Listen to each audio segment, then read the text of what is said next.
Hey guys, my name is Francois from Production Music Live, and today is a snowy day here. It's a snowy morning, and I decided to just sit down and make something from scratch, write a track or something from scratch, commenting a little bit on it while I'm doing it. And going to get started here in the session or in the arrangement view with Diva. And let's write a pad or something like that. And going to one of our preset packs here.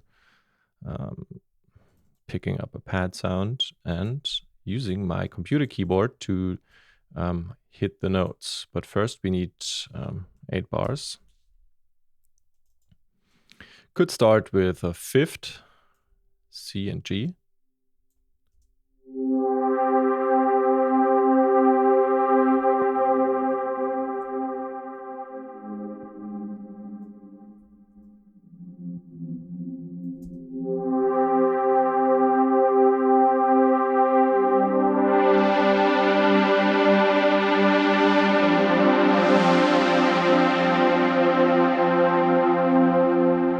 And usually what I'm doing is I'm tweaking my chords by ear. Sometimes, like I hear when playing this, my mind kind of tries to add in other notes. I'm kind of hearing them, and then I have to decide: am I going to put them in or not? And sometimes I'm also humming it in front of myself, and then I'm just clicking it in here. So that's one approach when you're not using the keyboard or something. Let's quickly actually use this as a bass foundation. So just these 3 notes as bass notes. And select a very, very basic pattern. Or oh, that's actually, what about this one?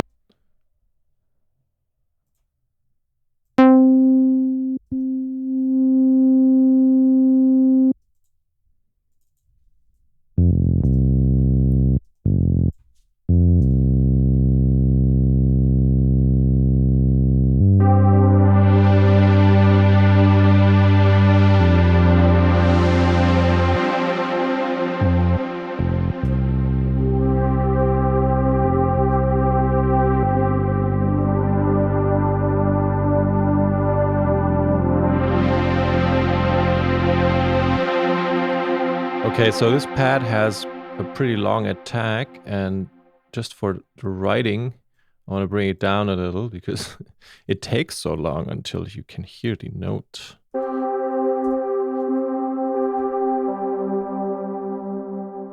Always try to voice your stuff down and up. Chord progressions usually sound more stable when these notes are occupying kind of a similar range here.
Just on the last one in the bass here to kind of introduce that something exciting is going to happen.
I'm just trying out different things here. It's not, there's no rules or something. I'm just messing around. Sometimes I feel like when doing something like this, when writing simple stuff, for example, in starting with parallel fifths or something, you know, it has been there before. So it sounds familiar, and I'm trying to sort of find something that's not as familiar, but still nice.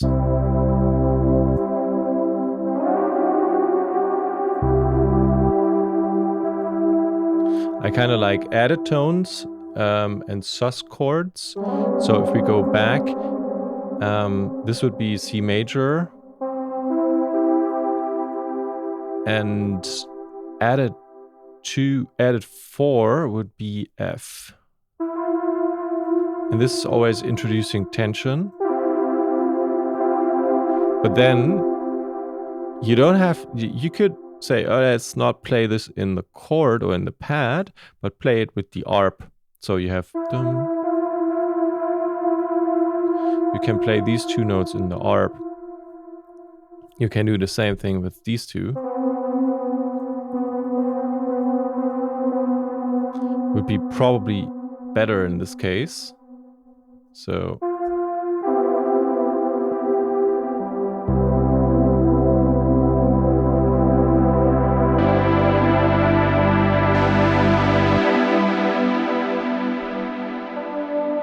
that would be quite resolving here. So let's keep it tense.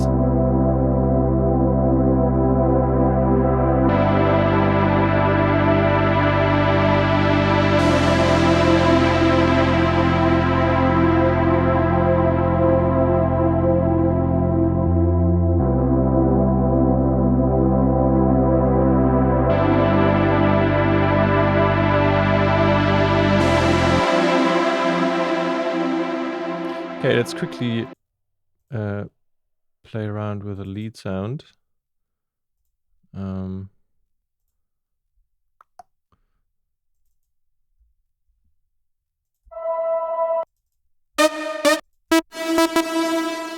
Or with a pluck sound.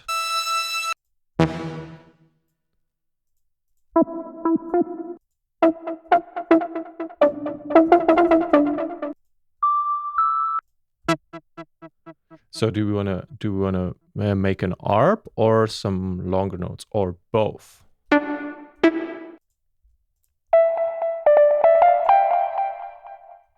a nice sound too. So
So with this pattern, we always have to decide, are we going to restart it here in this position, or are we going to keep it going a little bit against our grid?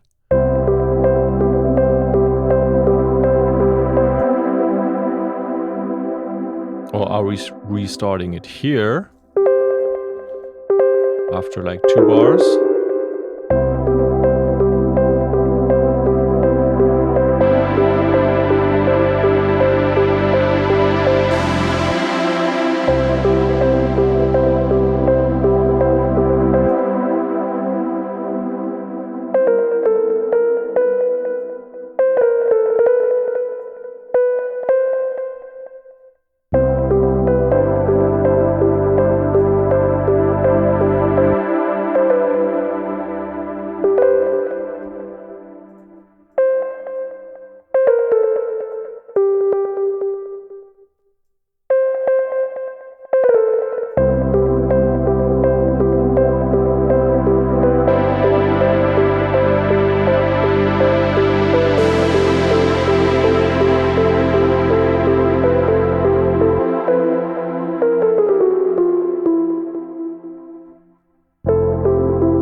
That's actually nicer down here.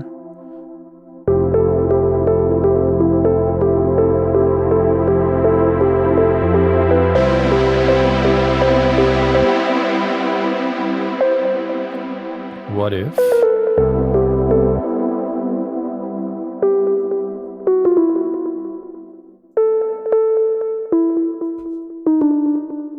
Yeah, what about that?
I want to keep this down low. We can always add in a higher note to like create more uplifting atmosphere, but in the beginning we want to have room and start low.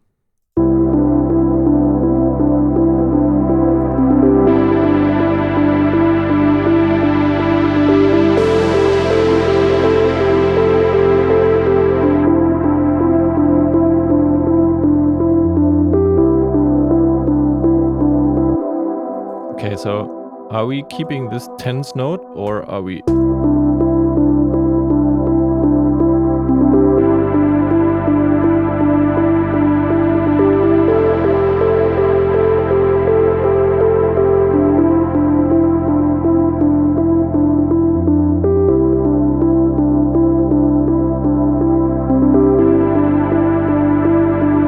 I'm not sure about this one, and I'm not sure about this part here. I'm not sure about anything, honestly.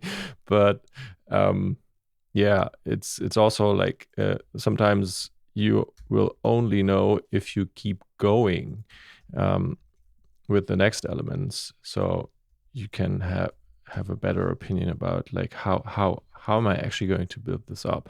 Do we need a lead now? Maybe at this point you could introduce a lead, but you could also start with a kick and stuff like that.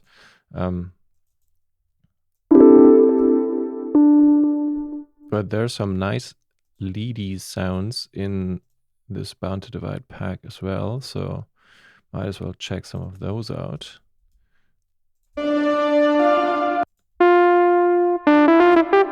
It's also a nice sound, and inspired by Ben Böhmer after 8 After Earth.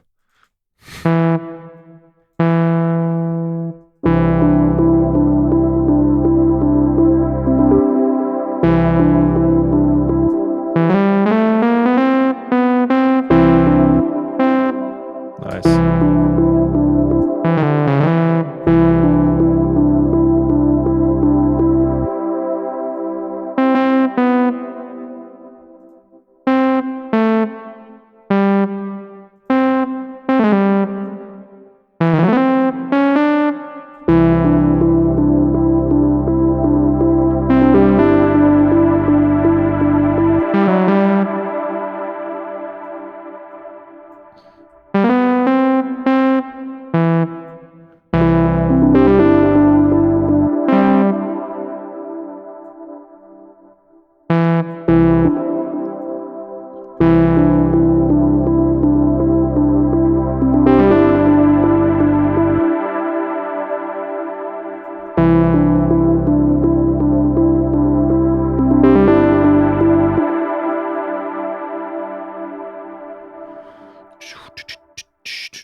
quickly try a different sound on this thing here.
Why? Because towards the end of the pattern, or some verse or drop part, you could bring it up, and it sounds so natural because it's part of your ARP. Just like.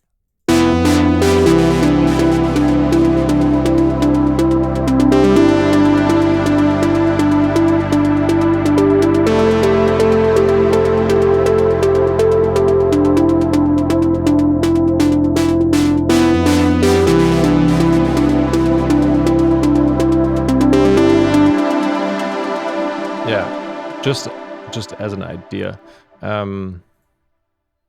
let's put in a kick.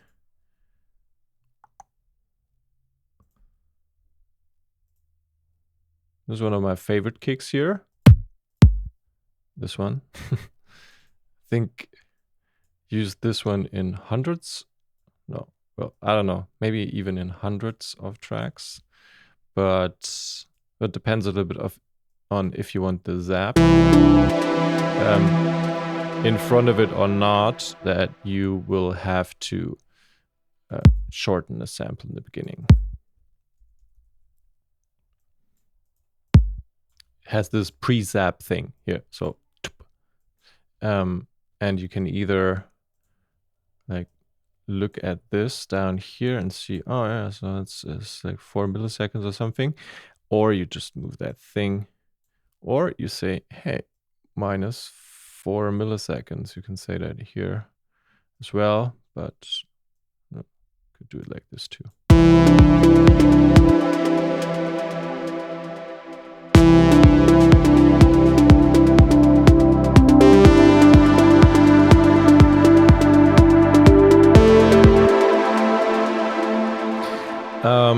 Yeah, lazy today, so currently working on the Premium Volume 5 and some top loops in this one as well.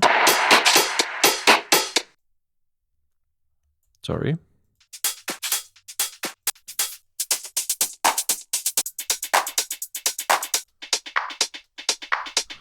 But actually, this has a Ben. It might have a Ben Böhmer vibe, so you could also go to the Ben Böhmer PML pack and take a look at some head loops here. Very swingy.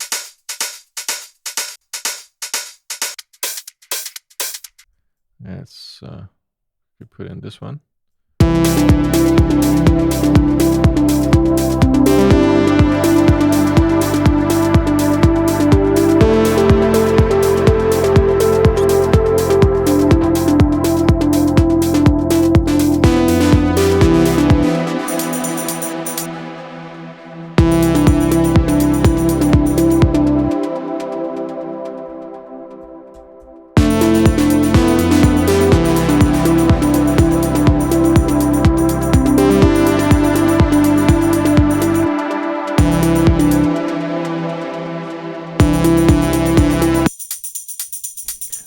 Well, these types of loops offer you different things. Sometimes you want more paused stuff, so you can use this part. Or you want it going through.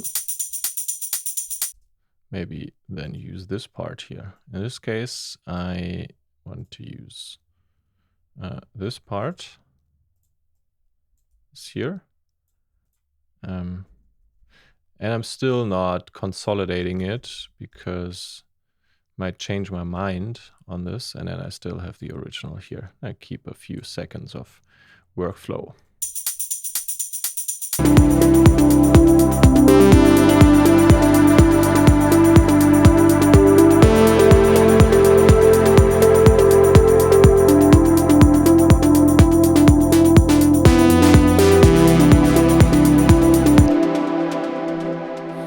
Okay, quite cheesy, but yeah, that happens more often than you wish. And it's like nothing is EQ'd here, nothing is even sidechained at the moment. And I'm asking myself, what am I going to, like, how is this going to be made massive or something? Is this going to be the massive element? So actually, this is more a lead than a plug. Is this going to be the, would this be the driver of the track, or would this be the driver of the track? Because if this would be the driver, then we need some more emphasis on this later down the road, and maybe maybe not that much.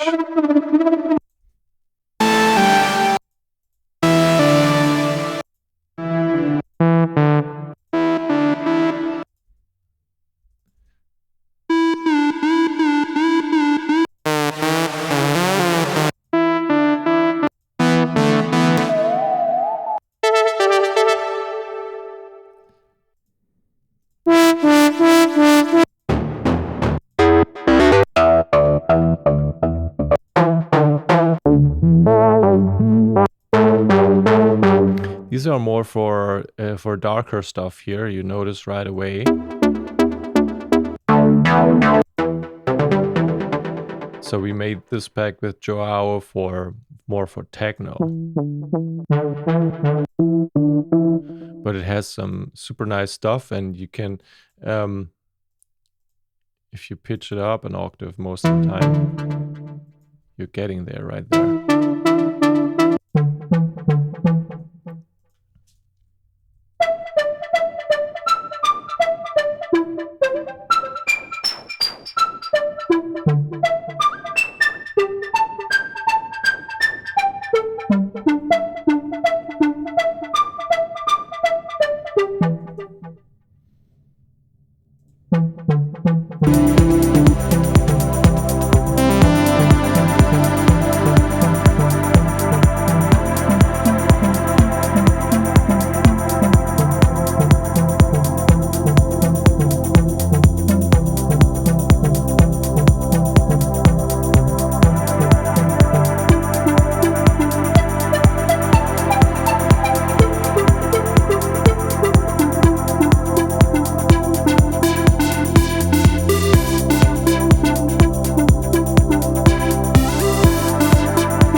But what if we use, let's look for something else, keys, bass, Tim also made a preset pack for PML.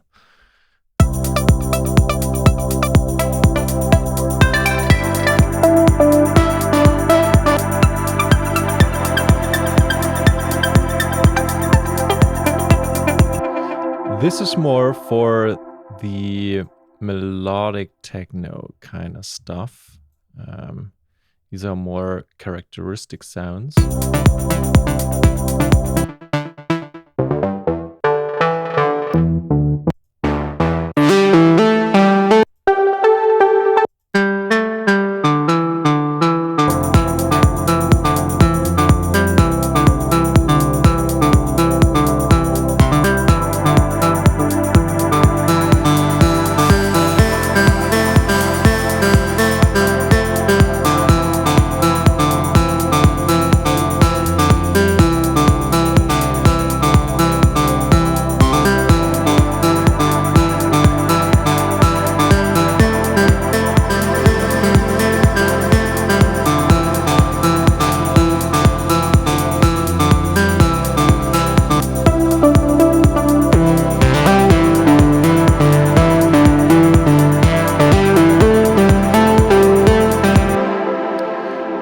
let's quickly sidechain the whole group here. It's like if you're usually working with sidechain and then you don't do it, it sounds really strange. And I mean, Julian is always doing it with the track space, so you can also use the Ableton built-in compressor thing.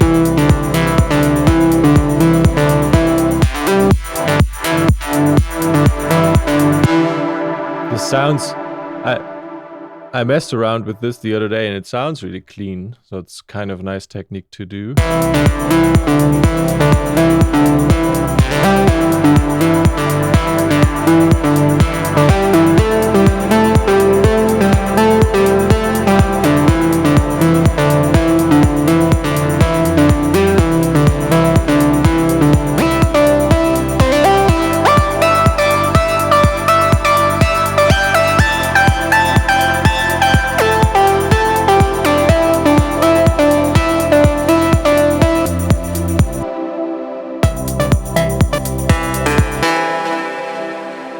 Okay, let's go back to the Melodic House Pack.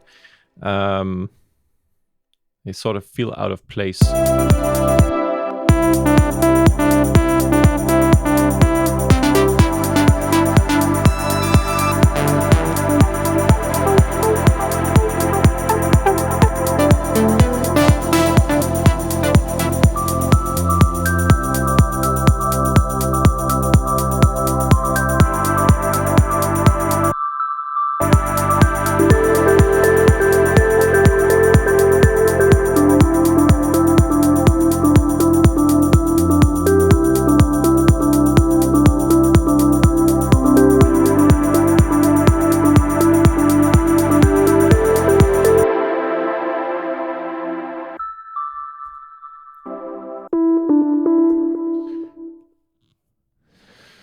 Okay, so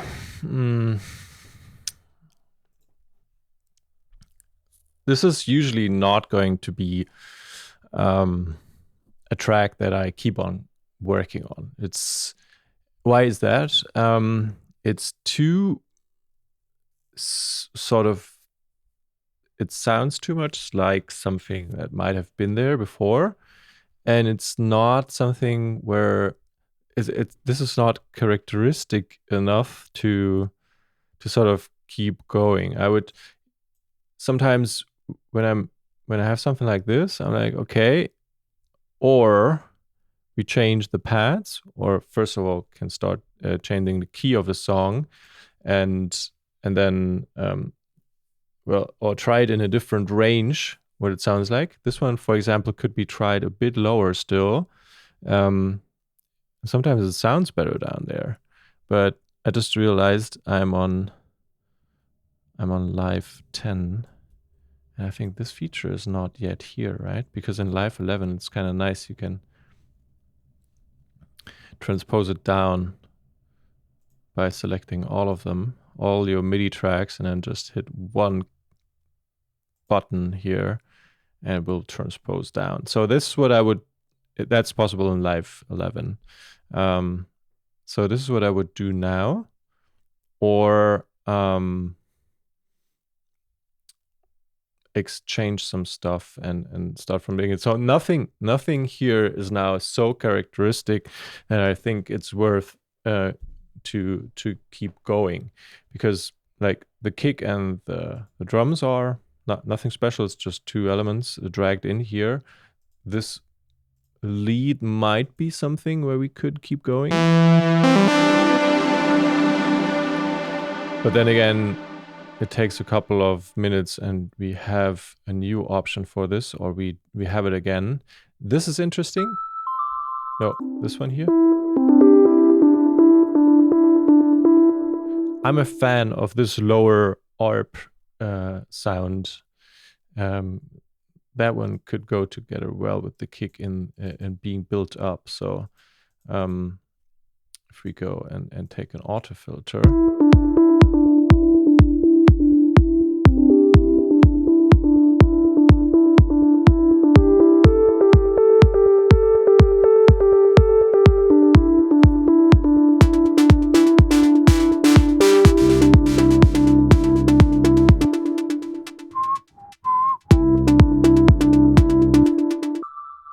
Oh, yeah, maybe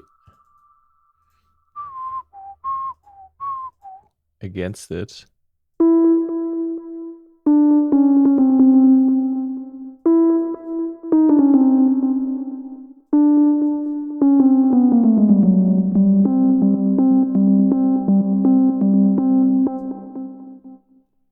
Okay, let's listen to this quickly.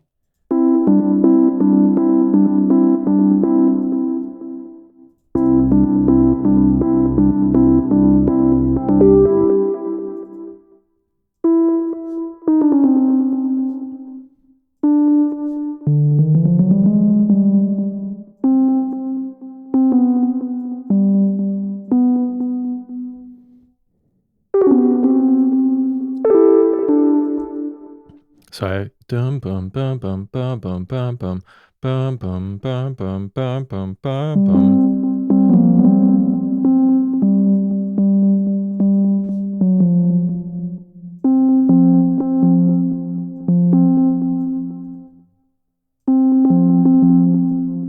And then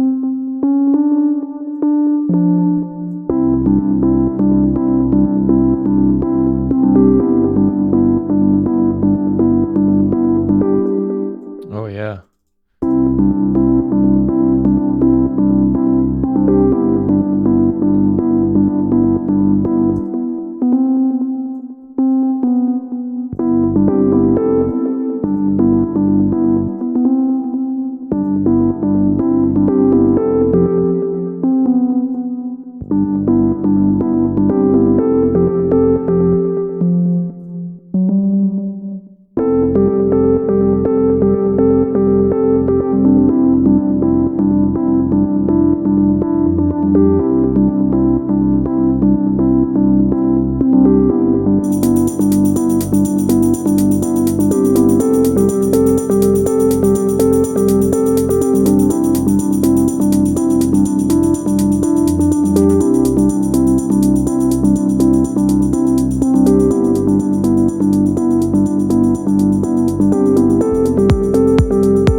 Okay, it's a little more interesting now, and it's also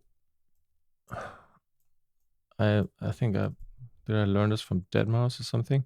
It's also a nice option to take your pads and play them a little earlier. But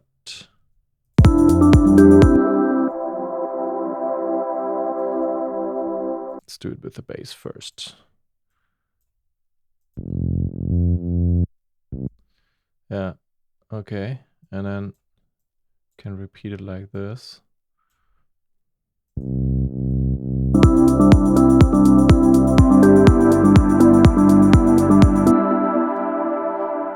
But let's quickly check something here.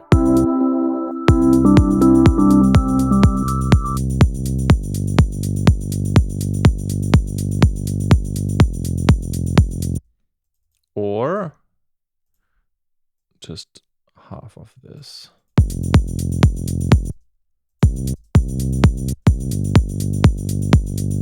Yeah. Like with the pad we have right now, it's like it has such a slow attack you don't even notice.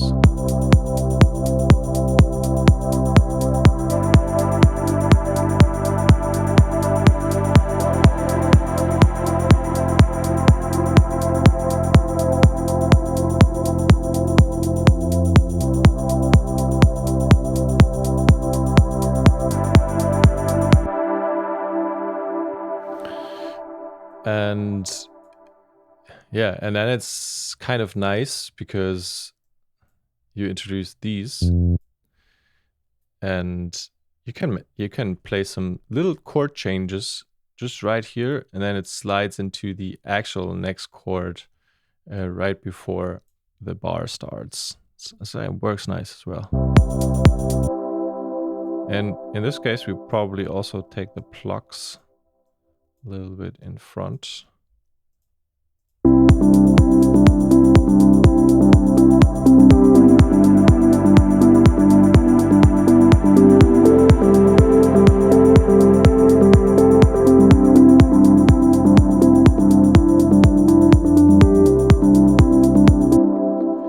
And this, like these things feel weird now.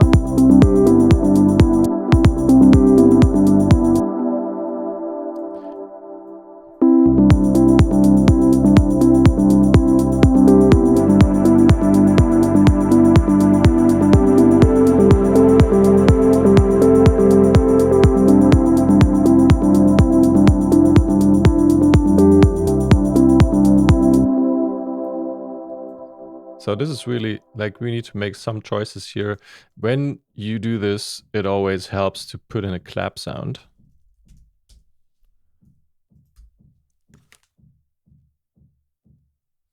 Somebody is like deconstructing their apartment in our house. I don't know if you can hear that in the microphone, but it's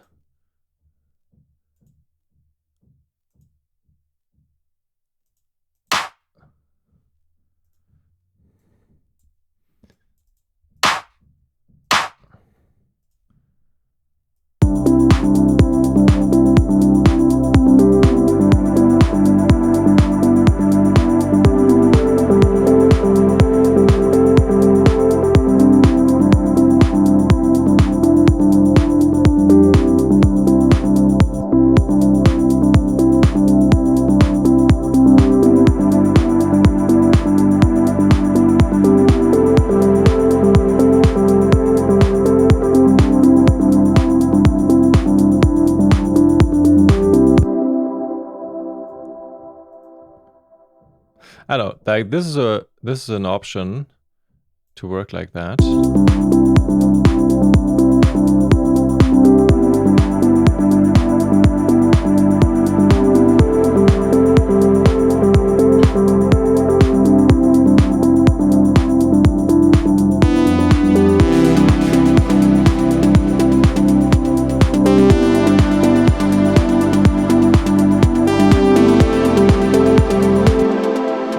The nice thing about this plug here is now it's adding to our drumming. It's kind of it's adding a little bit of groove here as well.